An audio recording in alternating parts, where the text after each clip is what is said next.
Type 10 question के बाद अब हम आपको थोड़ा बेसिक कॉन्सेप्ट बताना चाहेंगे जो आज आप लोगों ने पूछा था कि कोई लाइन है इंक्लाइन टू बोथ प्लेन। अगर लाइन कोई इंक्लाइन टू बोथ प्लेन है मीन्स एचपी ये है, वीपी ये हमारी लाइन हो गई। एचपी से इसका एंगल कैसे लेते हैं इंक्लिनेशन, वो ऐसे लेते हैं, ये वाला एंगल हो गया। और वीपी से इसी का इंक्लिनेशन अगर लेंगे तो ये वीपी से टच ना होके ये कुछ ऐसा हो जाएगा। तो इस पोजीशन में ये एचपी भी इंक्लाइंड है और वीपी भी इंक्लाइंड है। अगर हम इसको सामने से देखेंगे तो इसका फ्रंट व्यू मिलेगा, अगर ऊपर से देखेंगे तो इसका टॉप व्यू मिलेगा। अब इसमें थोड़ा कहना मुश्किल हो जाएगा कि आपको किस में ट्रू शेप मिलेगा किस में नहीं। तो इस टाइप को क्वेश्चन को कैसे सॉल्व करते हैं, इस टाइप को क्वेश्चन को हम ज्योमेट्री मेथड से एक तरीके से सॉल्व करती है। मीन्स उसका जो भी प्रोसीजर है अब हम बताते हैं आपको। मीन्स यहाँ पे पहले कंडीशन लिख लीजिए कौन सी है। कंडीशन हमारी है line incline to both plane. Line क्या है अब हमारी, इंक्लाइन टू क्या है, बोथ प्लेन है। अब इसमें हम एक क्वेश्चन के थ्रू आपको समझा रहे। क्वेश्चन हमने क्या लिया है, एक लाइन है जिसका नाम ए बी है, जिसकी लेंथ कितनी है 60 mm है। Incline 30 degree to HP, HP से कितना इंक्लिनेशन है 30 degree and 45 degree to VP, VP से इंक्लिनेशन कितना है 45 डिग्री है। उसका हमें प्रोजेक्शन ऑफ लाइन ड्रा करना है। When one end of line lies in both plane, one end के बारे में बोला है कि वो लाइज कहाँ करेगा, हमारे बोथ प्लेन में करेगा। मीन्स रेफरेंस लाइन की ही बात कर रहा होगा। तो पहले हम गिवन को लिखते हैं शॉर्ट में। गिवन को लिख लीजिए, क्या क्या दे रखा है हमें।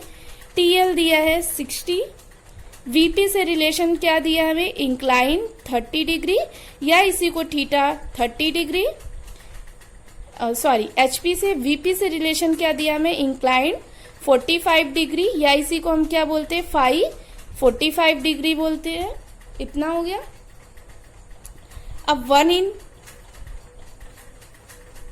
के बारे में कह रहा है, लाइज इन बोथ प्लेन। ठीक, क्वेश्चन में यही गिवन है। अब इसमें हम क्या कर दें, इसी एक क्वेश्चन को अगर हम दो पार्ट में डिवाइड कर दें, दो क्वेश्चन बना दें और दोनों को अलग अलग सॉल्व करें तो हम इस क्वेश्चन को सॉल्व कर सकते हैं। ये हम आपको इजी करने के लिए समझा रहे हैं। अगर हम पहला क्वेश्चन बता दें कि TL equal 60, theta equal 30 degree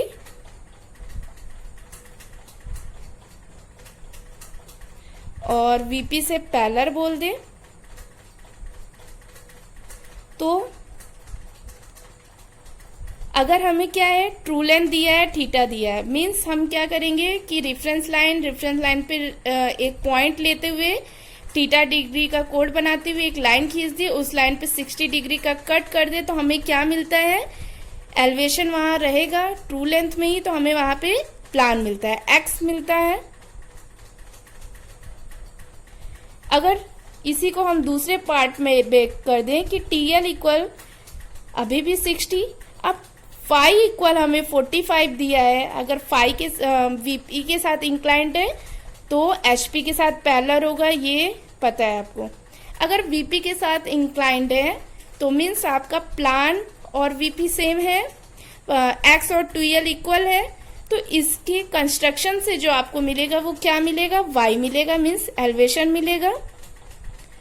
अब आपका क्वेश्चन बहुत ही इजी हो गया। मीन्स पहले आपको ये क्वेश्चन सॉल्व करना आना चाहिए, ये इन दोनों ही क्वेश्चन को हमने अलग अलग करके ब्रेक करके आपको समझाया है कैसे सॉल्व करना है।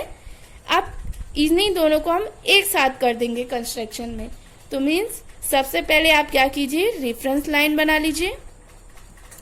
रेफरेंस लाइन पे वही आपका एक्स वाई, यहाँ पे VP HP, one end lies in both plane, means reference line पे ही बोल रहा है तो यहाँ पे हम लेंगे। तो ये ए डैश रेफरेंस लाइन से ऊपर एलिवेशन के लिए, रेफरेंस लाइन से नीचे ए हो जाएगा किसके लिए, प्लान के लिए। पहला क्वेश्चन हम क्या कर रहे हैं, थीटा 30 डिग्री ले रहे हैं, थीटा इक्वल 30 डिग्री ले रहे हैं और टू लेंथ हमें जो दिया है हम उसको क्या कर रहे हैं, टीएल 60, कंपास से लेके इसको क्या कर देंगे, हम कट कर देंगे। अगर ये इंड हमारा ए डैश है तो ये इंड हमारा क्या हो जाएगा, बी डैश हो जाएगा। इस इंड का नाम हम क्या दे देंगे, बी डैश दे देंगे। अब इसका प्रोजेक्शन हम क्या करें, नीचे ले आए, जहां पे ए है वहीं पे आपको तो क्या मिलेगा, बी मिलेगा।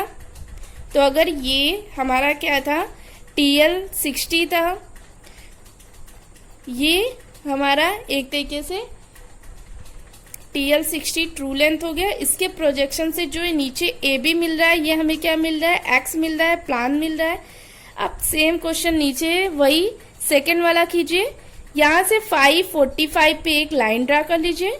ये कितना है आपका, 545 पे एक लाइन ड्रा कीजिए और वो कितनी लंबी होगी, 60। यहाँ पे आपको दे रखा है 45, 60 पे यहाँ कंपास से लेके आर्क लगाई। अगर ये इंड का नाम A है तो ये इंड आपका क्या होगा, B होगा। अब इसका प्रोजेक्शन आप क्या करेंगे, ऊपर ले जाएंगे। अगर ये यहाँ पे हमारा B था तो ये प्रोजेक्ट होके ऊपर जा रहा है, तो ये हमारा यहाँ पे क्या बन जाएगा, B डैश बन जाएगा। ये आपका A डैश और B डैश जो होगा वो आपको क्या देगा, Y देगा। क्लियर है? आपको यही ध्यान देना है, जो A डैश से B डैश है ये Y मिल रहा है, यहाँ पे जो A से B की दूरी है ये आपको क्या दे रहा है, X। AB आपको प्लान दे रहा है और A डैश B डैश आपको एलिवेशन दे रहा है। अब इस कंस्ट्रक्शन को, दो क्वेश्चन को कंबाइन करके कैसे एक में करना है, उसके लिए यहाँ पे आप लोकस लाइन ड्रा कर लेंगे।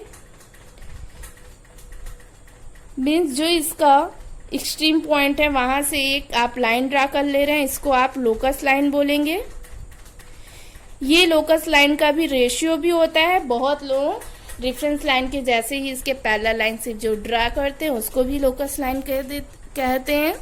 तो आप इसको ले जाएंगे। अब उसके बाद क्या करना है, जो आपका ये A डैश है और A डैश और B डैश, इसको प्रोजेक्ट करके ऊपर ले जाना है। मीन्स A डैश से B डैश की दूरी को कंपास में ये वाली दूरी लेना है, A डैश से B डैश की दूरी को कंपास में लेना है और इसको आर्क लगाना है। A डैश पॉइंट से ये आर्क लेके जाएंगे आप यहाँ पे। ये कंस्ट्रक्शन आपको कंपास से करना होगा। मीन्स आप जो ये A डैश B डैश था, इसको एक ही लाइन में हौच पौच हो रहा है कि यहाँ से यहाँ तक एलिवेशन है, यहाँ से यहाँ तक प्लान है, तो इसी के लिए हम क्या कर रहे हैं, इस एलिवेशन को शिफ्ट करके ऊपर वाली लोकस लाइन पे ले जा रहे हैं।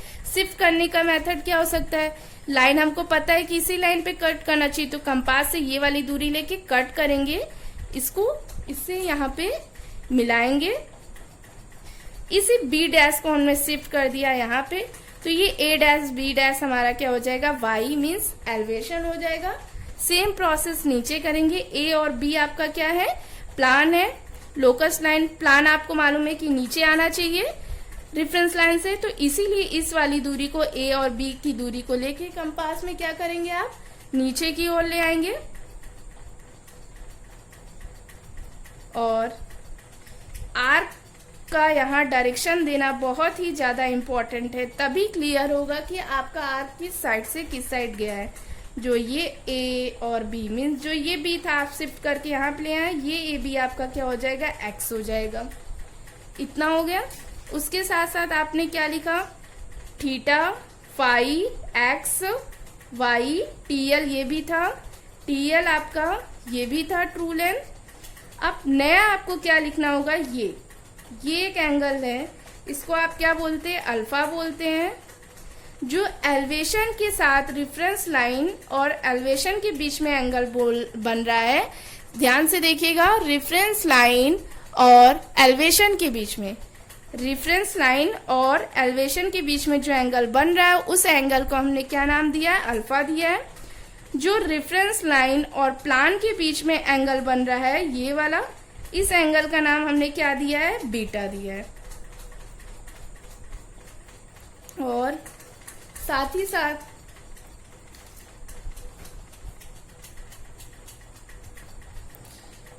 हम जैसे A डैश और A एक दूसरे से अटैच है, वैसे ही B डैश और B को अगर हम अटैच कर दें, B डैश और B को भी एक प्रोजेक्शन लाइन के थ्रू हम मैच करा दें, तो रेफरेंस लाइन पे जहां पे कट करेगी ये और ये दूरी, इस दूरी को हम क्या कहते हैं, distance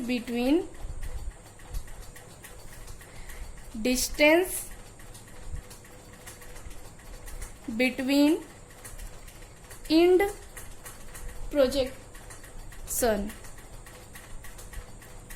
distance between end projection. बहुत ध्यान से देखिएगा कि हमने क्या लिया, जो ये आपका ये स्टार्टिंग पॉइंट था और जहां पे आप बी डैश और बी को लेके गए, इन दोनों के बीच की दूरी को आप क्या बोल देते हैं यहाँ पे, डिस्टेंस बिटवीन इंड प्रोजेक्शन। ये नया टर्म है आपके लिए, बहुत से टाइम क्वेश्चन में डायरेक्टली आपको डिस्टेंस बिटवीन इंड प्रोजेक्शन देगा, तो ये टर्म्स आपको समझना चाहिए कि किस डिस्टेंस को बोल रहा है। अब हम इसी को यहाँ पे 1 बाय 1 लिखवा देते हैं।